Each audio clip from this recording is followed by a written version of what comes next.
Welcome to the Fall River Conservation Commission, meeting being held at public hearing on Monday, July 11th, 2022 at 5:30 in the first floor hearing room, One Government Center, Fall River, Mass.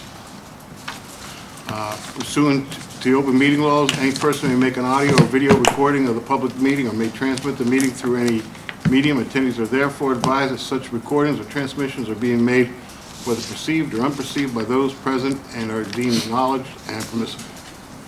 Can we start with roll call? Chris Boyle. Louis Ferrer. John Brandt. Jim Cusick. Paul Emerald. Okay. Also, we have tonight Dan Aguiar, Conservation Agent, Nina Pavo, Recording Clerk, Gary Letts from FRGTV, and we're missing James Hornsby tonight. First on the business, old business. We have a request for a certificate of compliance, SE-24-722. Owner applicant is Juan Fernandez. Project location is 178 Lake Avenue. Assessor's map is D-21-006. Filed by Alexander Gorutsky on behalf of the applicant requesting a certificate of compliance. And this was tabled from June 6, 2022 meeting. Commission members, if you remember, we had tabled this while they were in the process of getting the zoning, some zoning relief, and also an additional permit from the city council. Both of those permits have been secured. All the work on the site's been completed. The site's completely stabilized. I would recommend that you issue the appropriate certificate of compliance. Okay. Can I have a motion for a certificate of compliance? So moved. Second. Roll call vote. Aye. Aye. Aye. Aye. Aye. Okay, motion passes. Next is a notice of intent, SE-24-803. Owner applicant is Blunt Realty LLC, Blunt Fine Foods. Project location is 630 Current Road. Assessor's map is Z-03A, portion of Lot 2, Lot 66 and 65, filed by Level Design Group on behalf of applicant. The applicant for purpose is to construct an additional 19,100 square foot manufacturing addition and 4,065 square feet of maintenance addition to an existing warehouse office facility. This was tabled from June 6, 2022 meeting. Again, commission members, I spoke with the attorney representing the applicant as well as their engineer, Dan Campbell, this afternoon. They are requesting a continuance of tonight's hearing. I had met with them prior to the last meeting with a lengthy list of proposed or required revisions to their plan set, which they were in the process of doing it. They have sent me a draft letter in response to the comments that I had given them through both the notice of intent filing and site plan review. I will be meeting with them tomorrow to go through all those items, and they anticipate being ready for the next hearing in August. So can I have a motion to table to the August 1st meeting? So Motion moved. to table. Second. Okay, roll call vote. Aye. Aye. Aye. Aye. Aye. Okay. Next, new business. Request for a certificate of compliance, SE-24-376. Owner applicant is Eastern Piping and Engineering, Inc.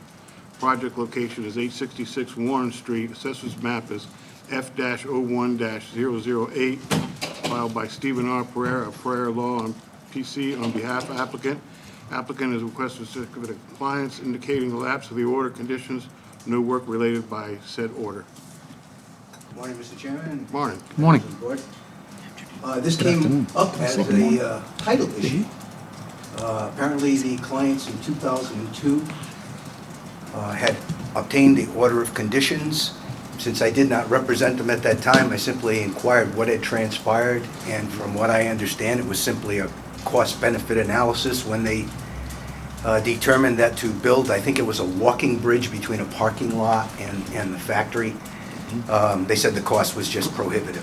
They did not understand that they had to take some action as a result of this, and as I say, it came up as a title issue with the pending sale of the building, so we're requesting the certificate so that we can put it on record and clear the title.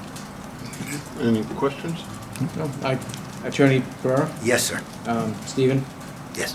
For the record, Nina, just make sure that you put down Stephen Pereira, Pereira Law. Attorney Pereira is correct.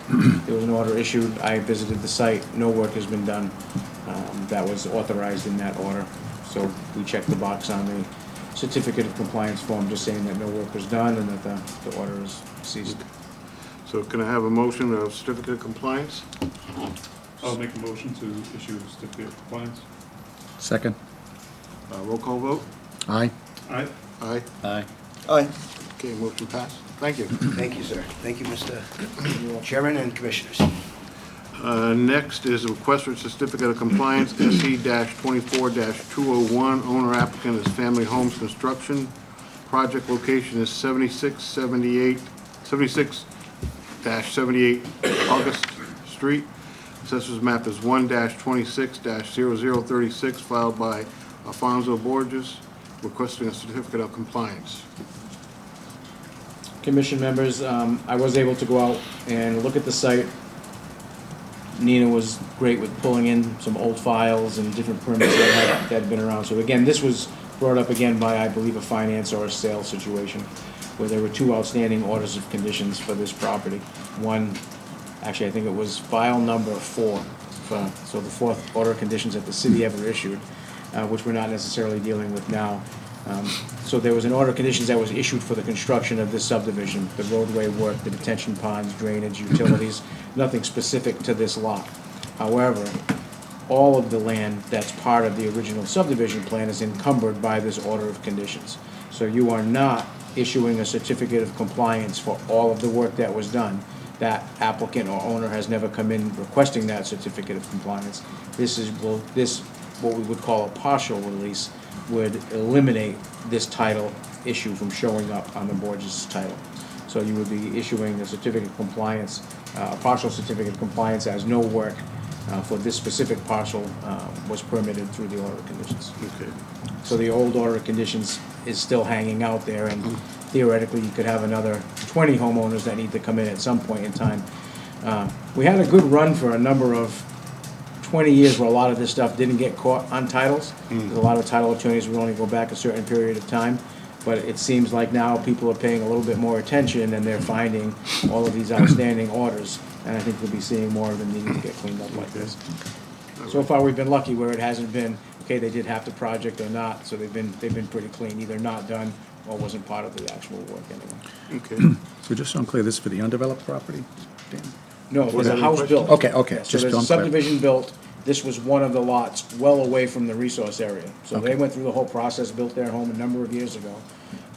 They were nowhere near the resource area. So the subdivision road down at the end of the cul-de-sac part of it, the detention pond, some utilities, that was the construction activity permitted. So there were a number of lots that fell outside of.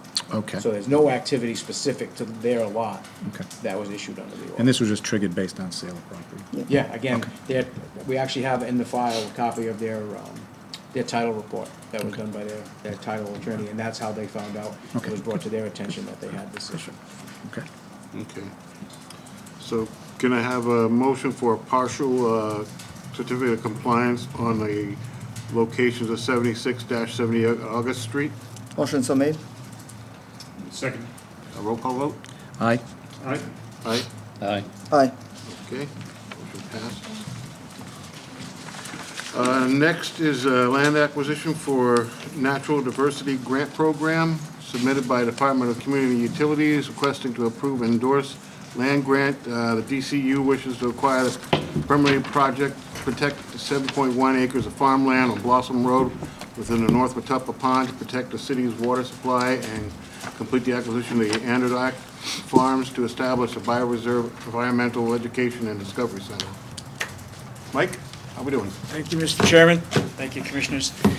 So the Water Department, which is the Department of Community Utilities, Water Division, will be applying for a land grant with the EOEA, and it requires the legal authority of the Conservation Commission to sign off on the grant. The grant is due Thursday, and what it is we are in the process of acquiring Adirondack Farm, which is a 9-acre farm located on the west side of Blossom Road, and the intention is to build the long-awaited, long-sought-after Bioreserve Discovery Center. So in an effort to put together a funding package, this grant is to acquire the 7 acres of the 9 that qualifies as conservation land. Right now, it's in farm. It consists of prime and state recognized, agricultural soils. And it's an opportunity to locate this environmental center within the site of the North Watuppa Pond. It's really the last parcel, a very unique parcel. And so we're just seeking to, we'll be applying for about $270,000 from the state grant. Okay. Well, you know me, Mike, anytime you can get land for the city and preserve it, I'm all for that. Right. Does the board have any questions? No, I'd just like to state for the record, more importantly, it's one of the last parcels, and if you've been to the site, and I have, it's unforested farmland, and it pitches directly back to the reservoir.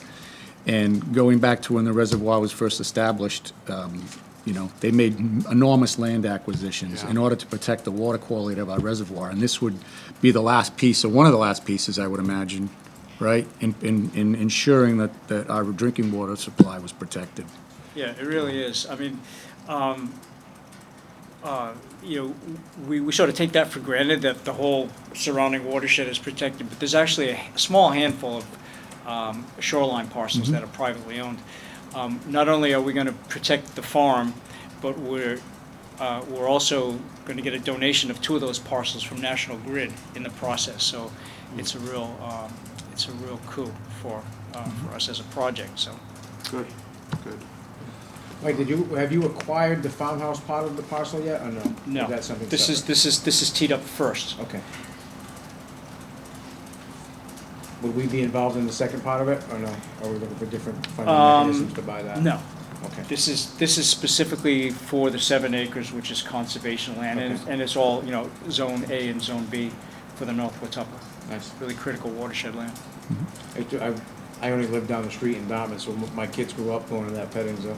Not a Did lot of they people really? knew that there was a petting zoo Yeah. there, but we went there often. Yeah. Those, the folks who owned it were there for 40 years. Wow. Yeah, they really had a great I run. mean, they're in their early 20s now, my kids, but it was a while ago since we've been there, but yeah, we stay Yeah. there a lot. It's a great spot. One of the great legacies of this project is the fact that these folks were good stewards of the land, and they also had that sort of impulse to educate and to, they were very generous in opening it to the public. So this is kind of a Nice spot. perpetuation. Do something nice. So what I would ask tonight is for, I brought the signature page of the grant, and if it's possible that you might be able to sign tonight, if you decide to do so, and if it's possible to get a copy of the minutes of the meeting, that will be included in the grant package. I mean, we could put in the meeting, if we could get a motion to fully endorse the Department of Community Utilities in requesting a land grant for the 7.1 acres. We highly support it. Yep. So moved. In support. Vote. Aye. Aye. Aye. Aye. Aye, Okay. absolutely. So we got it in the minutes too, so. Perfect. Thank we you. Probably sign that too. I would love that.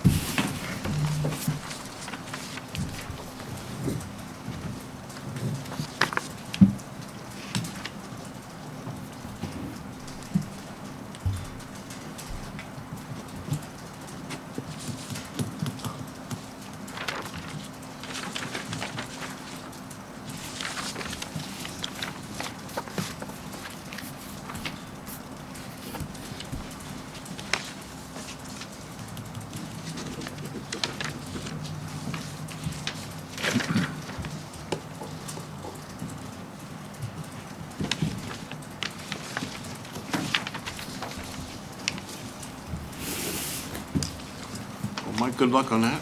Thank you so much. It's a great opportunity for the city, so Thank you. really nice. Good job, Michael. All right, next up is a request for determination of I'm gonna talk about the minutes of the agenda.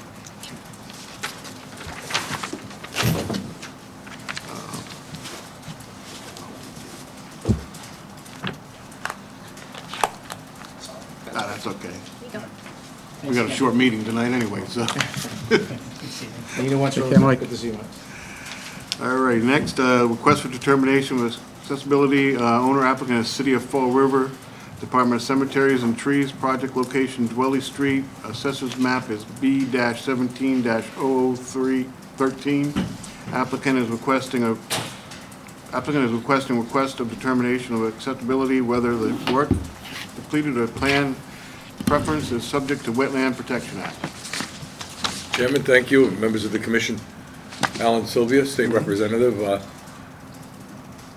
For many years, you know, we always were concerned about Cook Pond, all of us. Now, improvements have been made, Cuss Pier, for example, and of course, one of the major concerns was the mill, King Philip Mill. Most of that is down, the homes are being built as I speak, and we've noticed over the years that that brush along Cook Pond, on Dwelly Street from the Armory down to the northwest corner of the pond, the wall has been improved, but the brush is so 100 years of briars, and to the point where if you drive by there, you can't see the pond at all. We were able to, when Mr. Kafari, who's the developer there, purchased the site, the agreement with the city was to give a portion of that where Crown Linen was, about nearly an acre, again at the northwest corner of Cook Pond, to be green space. So the community would have accessibility from that area, because there is no access other than the state pier, the Cuss Pier.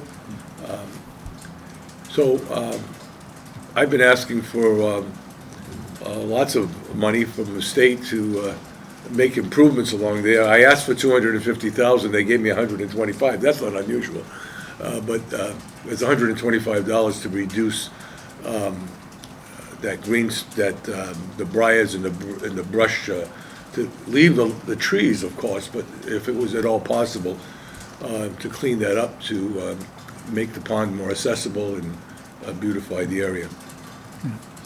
I've been out to the site. Most of the brush that needs to be cleared are invasives anyway. Yeah. You got Japanese, you got knotweed, you got Japanese honeysuckle, you've got, most of them are invasives anyway. So with respect to improving or enhancing, it's probably beneficial to have them removed.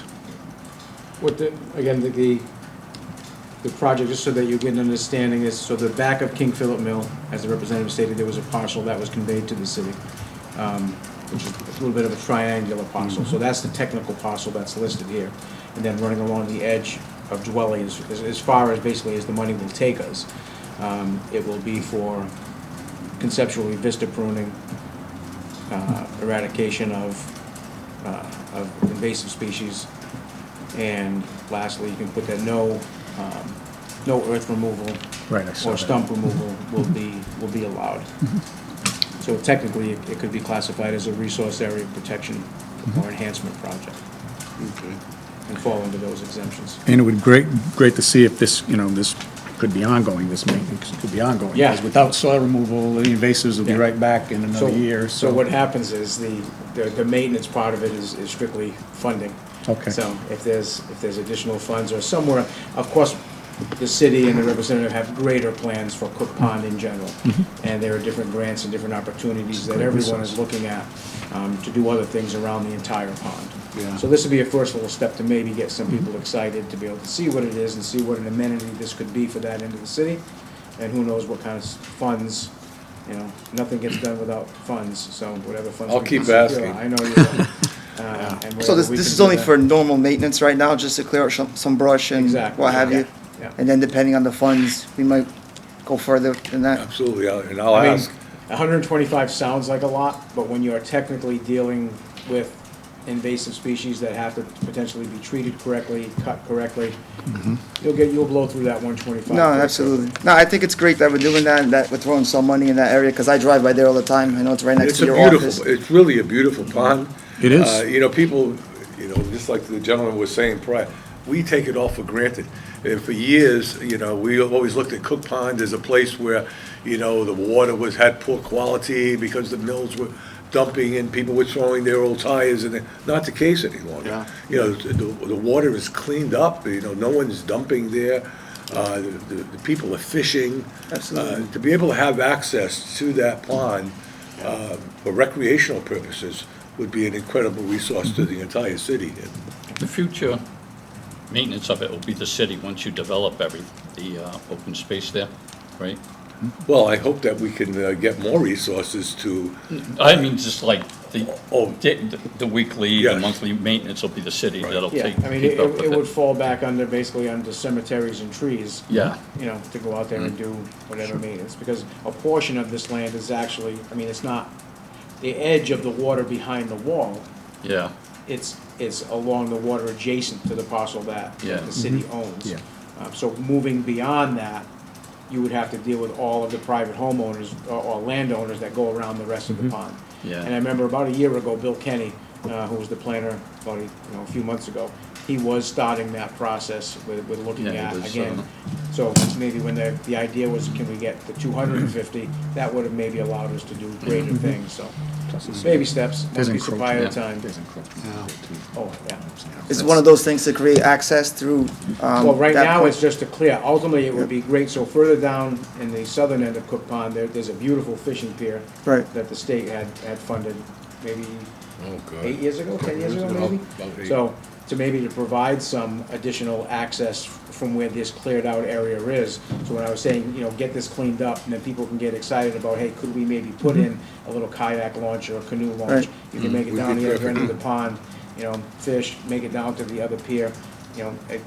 It runs all the way down into Tiverton, No, it's a great area, Listen, that, there's a lot of things that could be done there. Absolutely. my One thing I area, did right? notice, Mr. Sylvia, is that wall that was there, I know there was some maintenance, maybe a couple of years back, where they did the joints around the rocks Yeah, and stuff they- like that. I don't know if you noticed, but Yeah, there's an I area noticed. there that needs, Needs to they be did that work filled. there, but that work was not done Yeah, to, they did that during the COVID crisis. There was some money received from, CPC, it was, community preservation. yeah, CPC money, I Yeah. think. And, but yeah, there's a hole in the wall now. the work that they did there, to me, it seems like they Yeah. could have done a little bit better. And that now needs I to be- notice when I drive by there that certain sections of the wall further down where they did the work need a repair as well. So that's, I know that you always watch that area there Yeah. and that you're in charge of getting the Because money. it would be great. The Armory itself, they're gonna have a $25 million facelift. It was Is that right? half federal, half state, and that money's already been appropriated, so they're gonna put all new fencing up there, and that's really gonna clean up that area, because, for so long, people go by there, don't even see the pond. It'd be great to have that visibility. You can see it in the winter. Oh, yeah, the winter's there. But who wants to see it in the No. winter? It's a great initiative. I'm happy with that. Thanks. Absolutely. All righty. Any other questions? No. So can we have a motion to have abrasive brush and weeds, pruning, but limited to no earth removal or stumps? So moved. Second. Roll call vote? Aye? Aye. Aye. Aye. All righty. Thank you. Have a good evening. Thank you for coming in. All right. We could probably take 5 through Yep. 8. I'll make a motion to take 5 5 through 8. Okay. Let's see, first 5 is recipient correspondence, review and discussion availability of partial Can we get a permit. second on that motion? Oh, I'm sorry. Second. Second, roll call vote? Aye? Aye. Aye. I, Jumping the gun now. Let's see, 5 is receipt of correspondence, review and discussion availability of partial permit solution statements for RTN 4-002736 regarding 65 Alden Street. Next is receipt of correspondence, review and discussion and recording of activity of the use of limitations for RTN 4-002736 regarding 65 Alden Street. 7 is receipt of correspondence, review and discussion availability of Phase 2 comprehensive site assessment for RTN-4-002736 regarding 65 Alden Street. And 8 is receipt of correspondence, review, discussion of hiking trail repair and maintenance at Payne Road, Freetown State Forest. Can I have a motion to place on record? So Motion to moved. accept. Okay. Second? Roll call vote? Aye. All right, Aye. Aye. Aye. Okay. And then last, before we get to, we have an update on Tia Marie Way? Terry Marie Way, Terry Marie. yes. So, if you guys remember, that was the wetland alteration that you guys had given the enforcement order. All the work is completed. Plant species, tree species, all the elevations are correct. The post and rail fence, they have not installed the required signage that we asked them to put on the fence, stating that this is a wetland area, no dumping. So the engineer had called me last week, and I told him, once the signs get up, submit their certificate of compliance, and we'll review the certificate of compliance for the project and potentially lifting the enforcement order at the same time. I would anticipate that being done, so that they could be on for the next meeting. Okay. And They you really also did a nice stated job. they put a couple additional trees up too. Yeah, so at first, when the plan came in, they had only proposed shrub species. So we did require that they put in 10 red maples as well, so we can ensure some shaded canopy there. They did a nice job. It actually looks, it looks better than if it was grass for the people to have to cut. You know, it does, it gives a little landscape feature. Hopefully, once it all goes in, it'll be a little bit wild, but they spent a few dollars out there, so I think the commission were good stewards of the resource area by making them jump through these hoops. And it's probably not something that somebody would have had to do in the past, so I think it was well done. Good, good. Contractor was very receptive. It's always easy when they have home sales pending, Yeah. so that you have some. Yes, it is. Always helps. It did work out well. Alrighty. So can I have a motion for approval of the minutes from June 6, 2022 meeting? Motion to approve minutes? seconded. Roll call vote? Aye. Aye. Aye. Aye. Vote passes. No public input? Nope. Okay, can I have a motion to adjourn? Motion to adjourn? Seconded. Roll call vote? Aye. All right. Aye. Aye. Aye. Meeting adjourned.